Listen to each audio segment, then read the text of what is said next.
Come on, I'm on, and on, and on, and on. Hey, it's the What Up Doe, the What Up Doe, the What Up Doe show.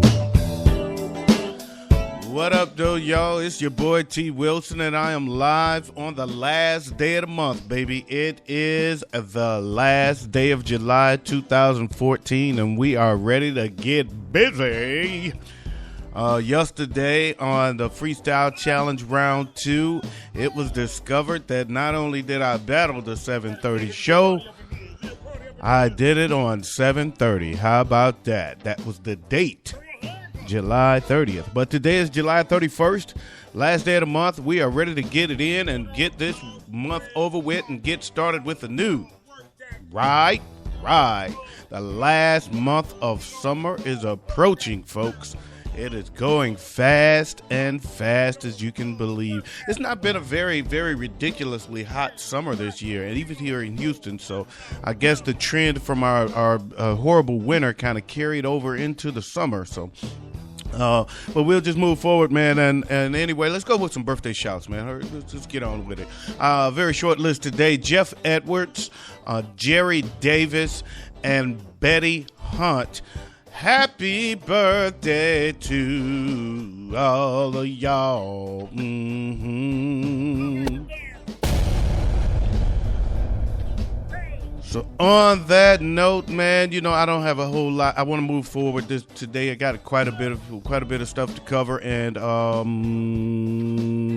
let's get this party started.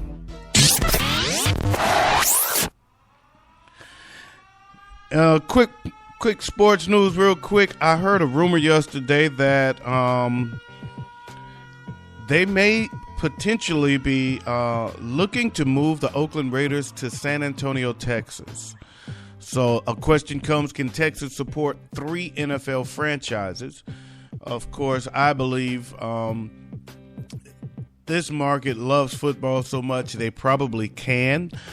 Jerry Jones is the number one person that is fighting it because San Antonio is cowboy country for the most part. Bob McNair, the owner of the Houston Texans, he's tapping into the San Antonio market a little bit too, so he's not exactly on board with the Raiders moving to San Antonio either. I would think they need to change their name because the San Antonio Raiders is a sucky name, but I don't think it's going to happen. I just don't think the NFL is going to allow it. Rumor has it that Jamie Foxx is being slated to play Mike Tyson in the Mike Tyson movie.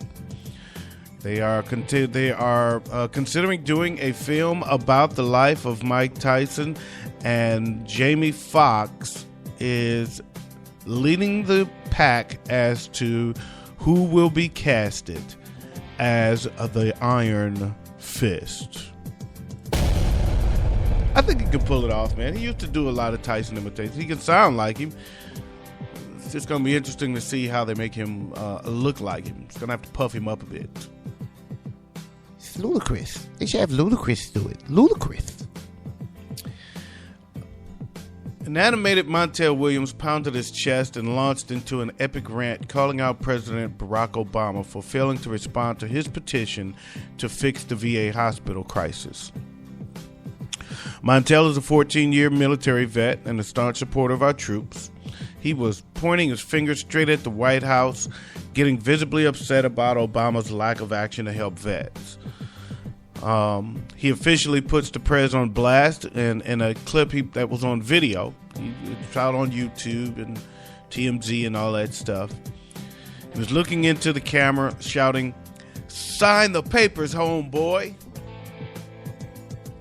Your move, homie in chief," quote unquote. Another source.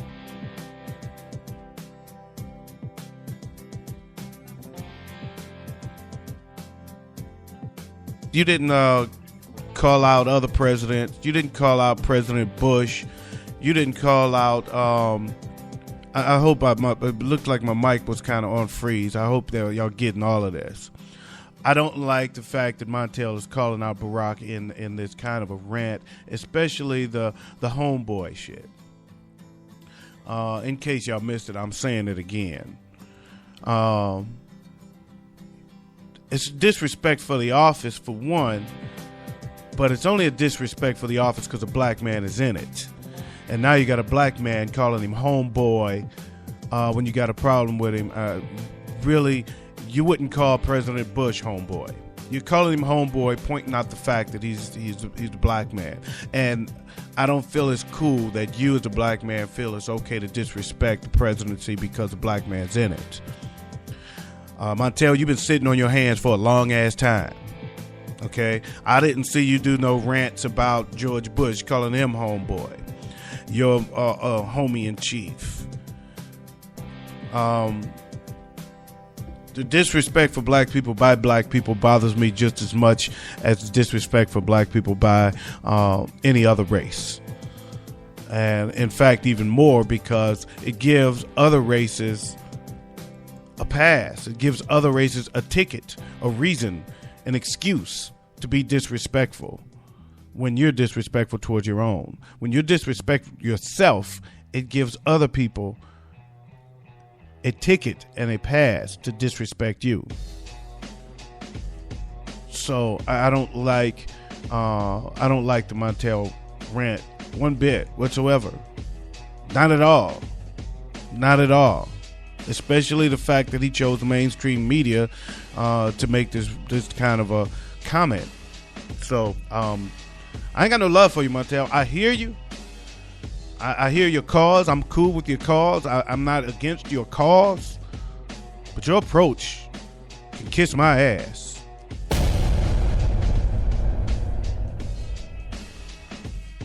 Los Angeles, California police arrested a man who allegedly murdered the aunt of NBA player Matt Barnes after the Los Angeles Clippers small forward appealed to his social media followers to help track the suspect down.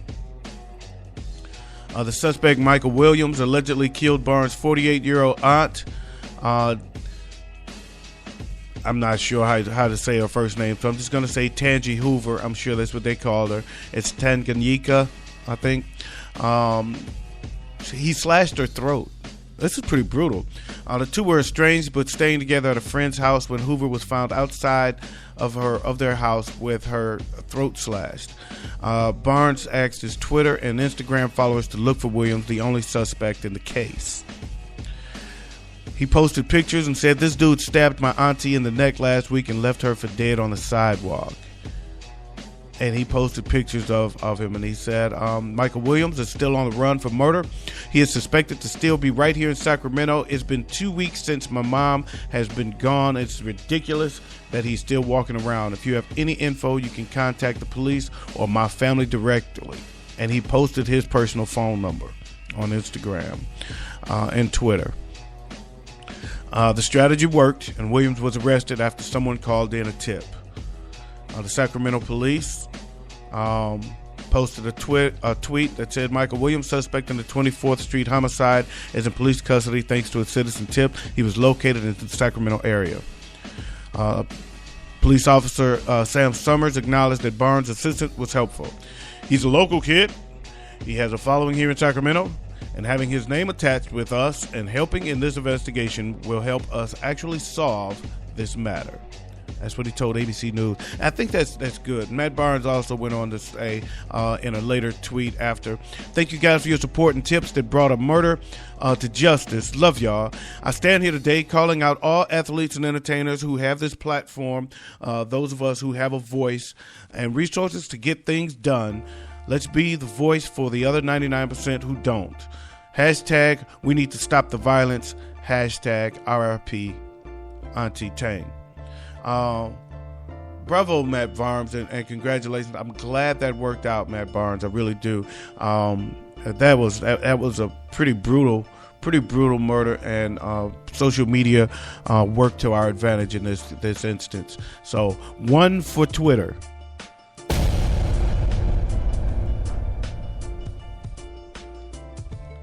On to some What Up Doe news in Kent, Washington. Washington being a state that has legalized recreational use of marijuana.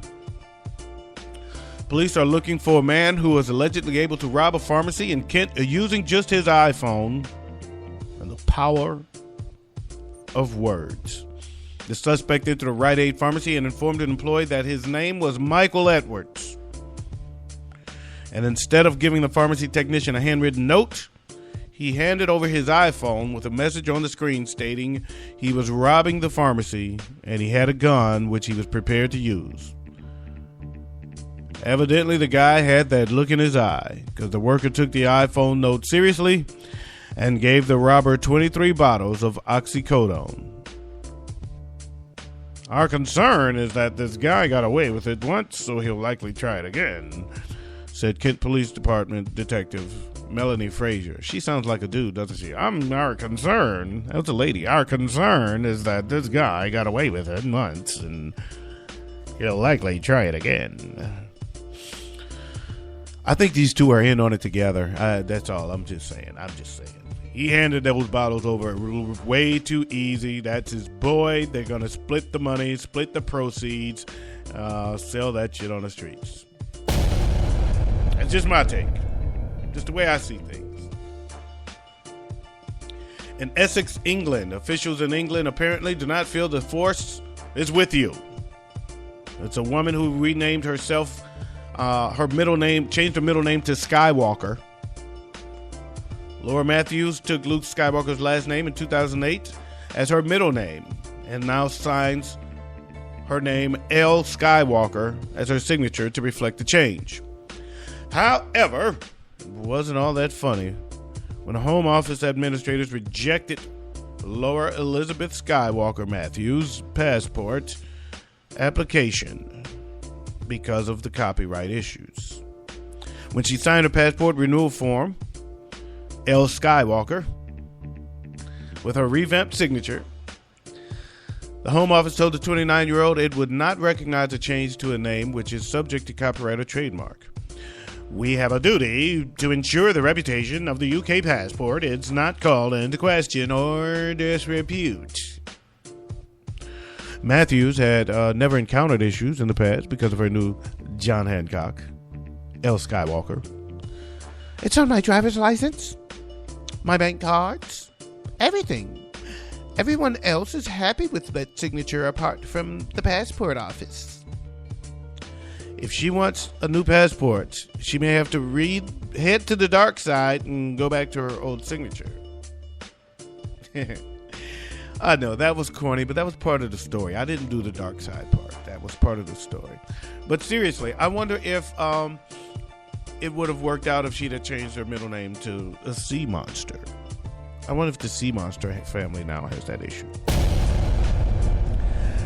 L. Sea Monster. In Northampton, Massachusetts, whack stories today so far. Police officers brought themselves tickets to the gun show. They arrived at a Northampton home to check out a call about a firearm on the premises. When a man came to the door to respond to the charge, he informed the officers the only guns in this house were his biceps. The 53-year-old man said, well, here they go, baby. He busted the guns out to flex. See these guns, baby? That's the only guns you're going to find around here. These guns right here, baby. That's it, baby. Right there. Police discovered a toy water gun at the residence. Detective Alan Burris weighed in on the man's arsenal. Hey, for 53, he's all right.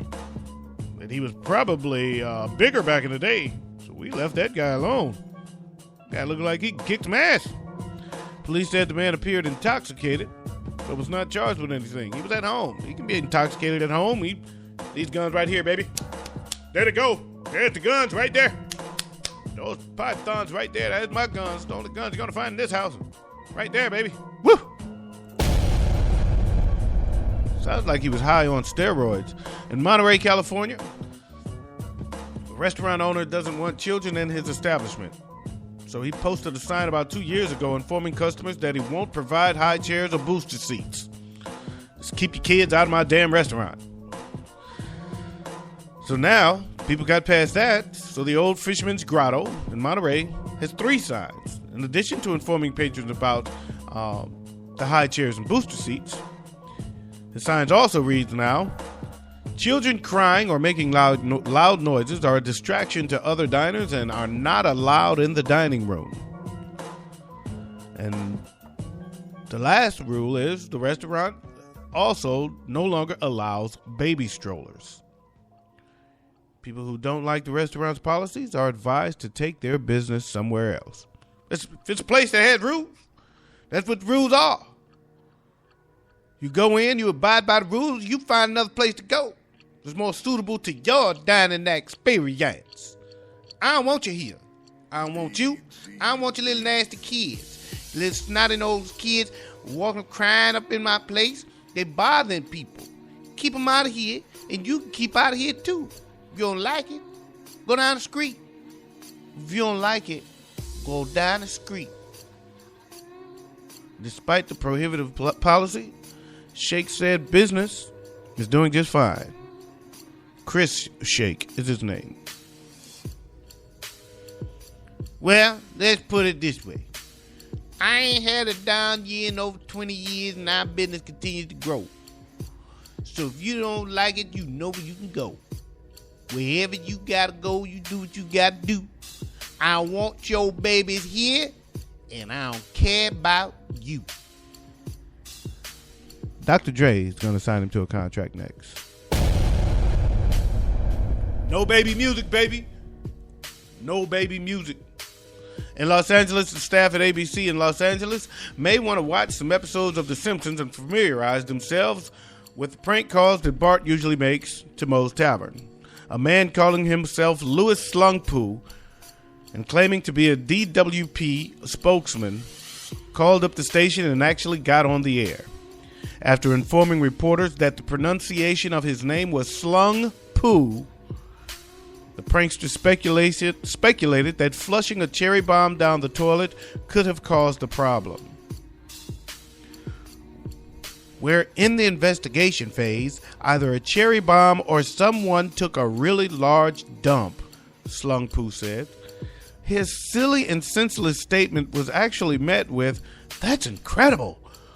Are you 100% sure about that?" Eventually, someone at the station figured it out and cut Mr. Slung Poo off, but they fell for it anyway. Videos are available on YouTube.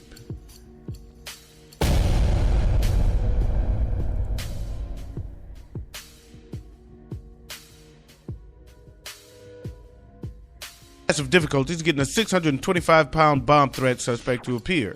Suspect Jeffrey Klein initially did make it to Kent County Circuit Court after he was accused of allegedly calling in a fake bomb threat at a Cedar Springs mobile home park. The 44-year-old reportedly confessed to the police that he made the phony threat because he was angry about fines that park management had given him. Once Klein was outside the courtroom, he claimed he was ill and went to the hospital.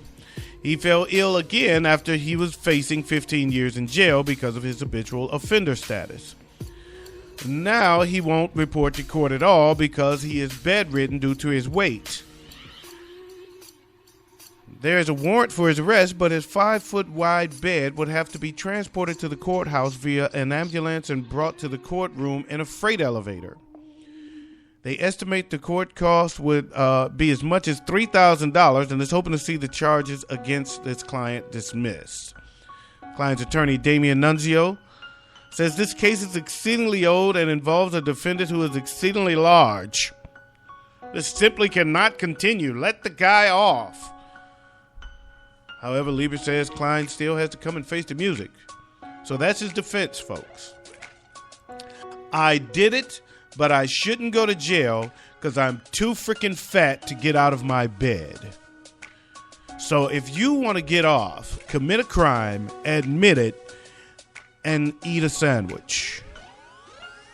I can't get out the bed. I'm too fat to do time. Let me go. Drop the charges. I'm too fat to face the music. Too freaking big, man. I stepped on the scale and I broke it. I'm too fat. They say I weigh 625 pounds, but they don't know. They don't have a scale to go that high. I might weigh a ton. Leave me alone. Leave me alone and give me some M&Ms. It is now time for your Netflix movie review. Man, I watched the movie, man. It's called Ip Man. There's a lot of them. I'm going to watch them all. The one I watched, I'm told, is not the good one because they said there's another one. This was like almost like a remake of the previous original version. So I want to see the original. Ip Man is the shiznit. It is too live. If you like martial art films, check any of the Ip Mans out. I don't care. I like all of them. I like the one I watched, even though they tell me the other ones are better. The Ip Man is the shiznit. Check out the Ip Man. IP Man. And it's not like a superhero called dun, dun, dun, it's Ip Man. No, that's actually his real name, and it's based on a true story. So that's all I'm gonna say. It's a martial arts film. It's a karate movie. It's called Ip Man. It's the bomb. I'm going to watch the others, and I'm going to give you a review on those because Ip Man got me all caught up. I like the Ip Man. Check it out.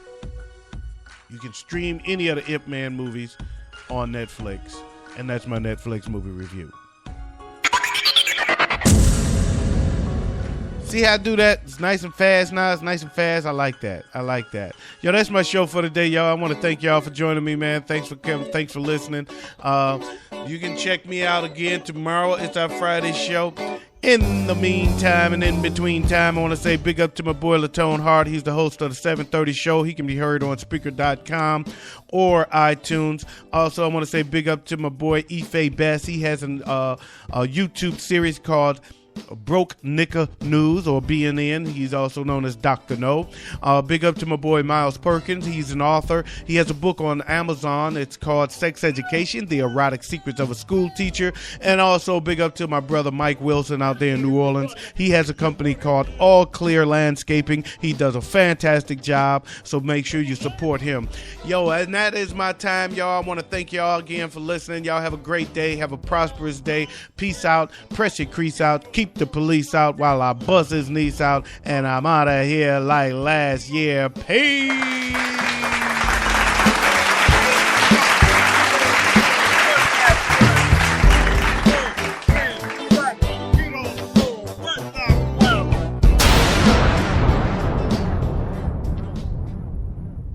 What up, though?